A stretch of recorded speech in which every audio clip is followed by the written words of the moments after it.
Hello friends, welcome to grow for more. Friends, 2022 के best में एक नए स्टॉक के साथ मैं आपके सामने फिर आया हूँ। यह एक मोनोपोली स्टॉक है। इस इंडस्ट्री में मात्र दो ही कंपनियां हैं, तो ये स्टॉक बहुत ही अच्छा है जिसमें आप इन्वेस्टमेंट करके फ्यूचर में एक बहुत ही अच्छा रिटर्न कमा सकते हैं। और जो निफ्टी में गिरावट आ रही है, जिसके कारण इसमें एक गिरावट देखने को मिली है, जिसके कारण इसमें एक बहुत ही अच्छा एंट्री अपॉर्चुनिटी बन रहा है और ये बहुत ही सही लेवल है। एक रिटेल इन्वेस्टर्स को ऐसे ही गिरावट में अच्छे स्टॉक्स में एंट्री लेने का लेवल बनता है, तो ये इस समय बहुत ही अच्छा लेवल है। चलो हम पहले स्टॉक को देख लेते हैं। ये वही कंपनी है जिसके द्वारा हम स्टॉक्स को खरीदते और बेचते हैं, एक्सचेंज बीएसई एक्सचेंज। और जैसे कि आप सभी जानते ही हैं कि बीएसई एक्सचेंज इंडिया का नंबर 1 लीडिंग एक्सचेंज है और ये पिछले 145 सालों से इस मार्केट में काम कर रहा है। ये कंपनी ऑलमोस्ट डेट फ्री है। इस कंपनी के ऊपर 0 डेट है और प्रमोटर्स की होल्डिंग का 1% भी प्लेस नहीं है। ये इसके अलावा रेगुलर डिविडेंड देती है, रेगुलर प्रॉफिट मेकिंग है। फ्रेंड्स, मैंने आपको पहले कंपनी का नाम बता दिया था, आप इस वीडियो को छोड़ के यहाँ से मत जाइए, क्योंकि इस वीडियो में मैं इसका पूरा विश्लेषण करूंगा और साथ ही साथ इसमें मैं अपना व्यूज भी बताऊंगा कि इसमें कब एंट्री लेना चाहिए और किस तरह से एंट्री बनाना चाहिए। इसीलिए आप इस वीडियो को एंड तक जरूर देखें। आधा अधूरा इन्फॉर्मेशन आपके लिए घातक सिद्ध हो सकता है। इस कंपनी का करंट मार्केट प्राइस 2109 रुपए है, 2110 रुपए के आसपास। जो इसका 52 वीक का हाई और लो देखे तो लो है 536 रुपए का और हाई 2374 रुपए का। ये अपने हाई से लगभग 264 रुपए लो पर ट्रेड कर रहा है। तो फ्रेंड्स, हो सकता है कि ये शेयर आपको 264 रुपए सस्ता मिल रहा है। इस कंपनी का मार्केट कैप 9510 करोड़। यह एक मिड कैप कंपनी है, बहुत ही अच्छा स्टॉक है। और इस कंपनी का बुक वैल्यू 558 रुपए और इसकी फेस वैल्यू 2 रुपए है। इस कंपनी का आरओसीई और आरओई दोनों का दोनों ही पॉजिटिव है, बहुत ही अच्छा है। इनका आरओसी एज वेल तो 25 होना चाहिए, लेकिन इस कंपनी एक मोनोपोली कंपनी है तो हम इसको भी ठीक मान सकते हैं। इस कंपनी का आरओसीई 8.58% है और आरओई 5.89%। इस कंपनी का पीई रेशो 64.11 है और लेकिन इसके सेक्टर का पीई रेशो 26.62 है। तो इसका मतलब ये स्टॉक अभी महंगे पे ट्रेड कर रहा है, लेकिन ये स्टॉक महंगे पे ही ट्रेड करेगा। हमेशा ये स्टॉक अपने प्रीमियम पे ही ट्रेड करता है, क्योंकि मैंने आपको पहले बताया इस इंडस्ट्री में दो ही कंपनियां हैं और इस कंपनी का इनकम तो फिक्स है, रेगुलर है, जिसके कारण इस स्टॉक में हमें गिरावट बहुत ही कम देखने को मिलती है। और ये स्टॉक हमेशा ही अपने सेक्टर के पी रेशियो से ज्यादा रहता है, प्रीमियम पे रहता है। और उसके बाद जब हम इसकी पीबी रेशो की बात करें तो फ्रेंड्स, उसमें भी एक कंपनी ज्यादा है। इस कंपनी का पीबी रेशो 3.67 है और इसके सेक्टर का पीबी रेशो 2.25 है। यहाँ पर भी हमें एक 1.5% की बढ़ोतरी देखने को मिल रही है लगभग। और फ्रेंड्स, उसी तरह इसके डिविडेंड यार्ड में भी हमें बढ़ोतरी देखने को मिल रही है। इस कंपनी का डिविडेंड यार्ड 1.02% है, जो 1 से ज्यादा है, तो ये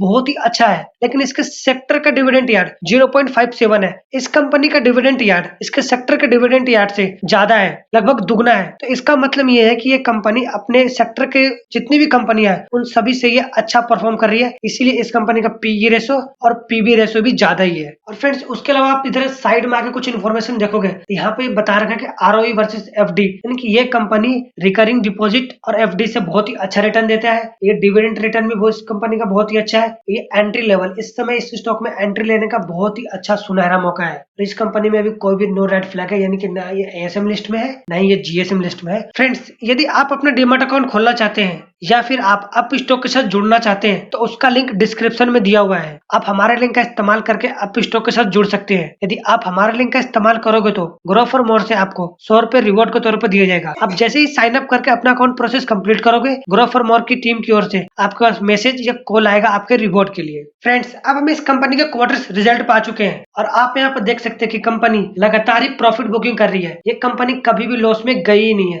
क्योंकि ये कंपनी कभी लॉस में जा ही नहीं सकती, क्योंकि इस कंपनी का तो इनकम फिक्स है। स्टॉक मार्केट में जितनी भी कंपनियां लिस्टेड होती हैं उन सभी कंपनियों को एनुअल लिस्टिंग फीस पेमेंट करना पड़ता है, जिसके कारण बीएसई और एनएससी के रेवेन्यू फिक्स होते हैं। तो उनको तो इतना रेवेन्यू मिलना ही मिलना है पर ईयर। और जो कंपनियां पेमेंट नहीं करती है उनके लिस्टिंग फीस का, उन कंपनियों का ट्रेडिंग बंद कर देती है नोटिस देने के बाद। तो इस हिसाब से इस कंपनी के रेवेन्यू फिक्स होते हैं, तो इसकी कंपनी कभी भी लॉस में जाने का सवाल उठता ही नहीं है। इसी तरह इस कंपनी का अर्निंग पर शेयर भी देखें तो लगातार बढ़ रहा है। जब हम दिसंबर 2021 की बात करें तो इसमें इस कंपनी का नेट प्रॉफिट 41.4 करोड़ का था और earning per share EPS 34.7 rupees का। दिसंबर के क्वार्टर में कंपनी के टोटल रेवेन्यू में गिरावट देखने को मिली है, लेकिन इस कंपनी की ईपीएस अर्निंग पर शेयर में हमें बढ़ोतरी देखने को मिली है 4 रुपए का। फ्रेंड्स, शायद आपको मालूम ही होगा कि इंडिया में रिटेल इन्वेस्टर्स की संख्या लगातार बढ़ती ही जा रही है और इसके अलावा नई नई कंपनियां स्टॉक एक्सचेंजेस में लिस्टेड हो रही है, तो जिसके कारण इन कंपनियों में लिस्टिंग फीस भी तेजी से आ रहा है, जिसके कारण इनका कैश फ्लो भी बरकरार रहता है। फ्रेंड्स, इन कंपनियों को रिवेन्यू के दो सोर्स होते हैं, एक तो लिस्टिंग फीस और जो रेगुलर इनकम लिस्टिंग के बाद आता है वो, और दूसरा इन्वेस्टर्स से।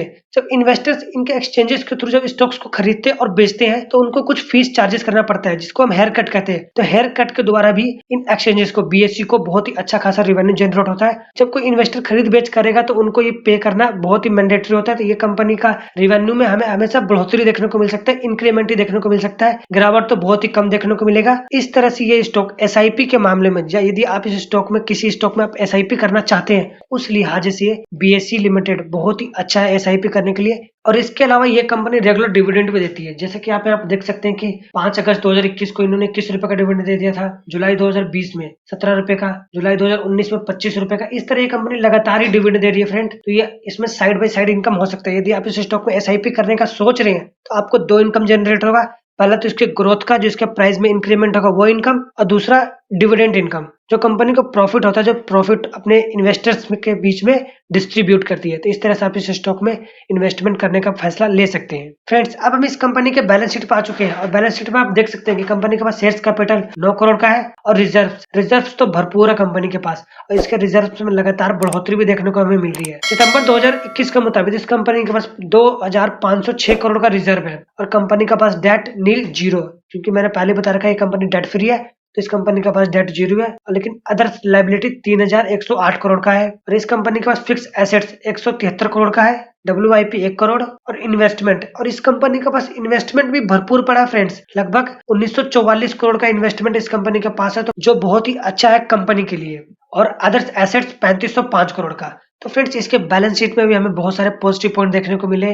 इसका बैलेंस शीट भी बहुत ही बेहतरीन है। इस कंपनी का प्रॉफिट एंड लॉस क्वार्टर्स का देखें तो वो भी बहुत ही ज्यादा बेहतरीन है। ये कंपनी डेट फ्री है।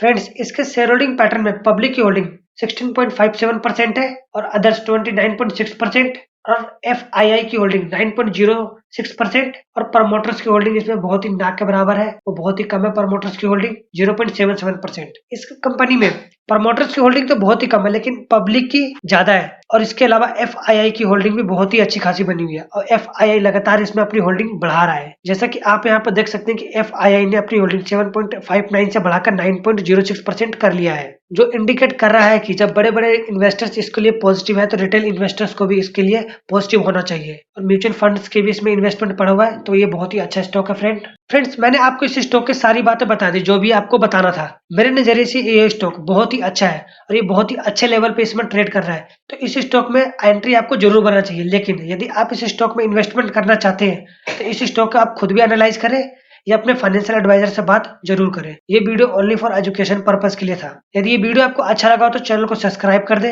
वीडियो को लाइक करें और शेयर जरूर करें। सब्सक्राइब के साथ साथ इसका बेल आइकन भी ऑन कर दे ताकि इस तरह का अपडेट आपको रेगुलर मिलता रहे।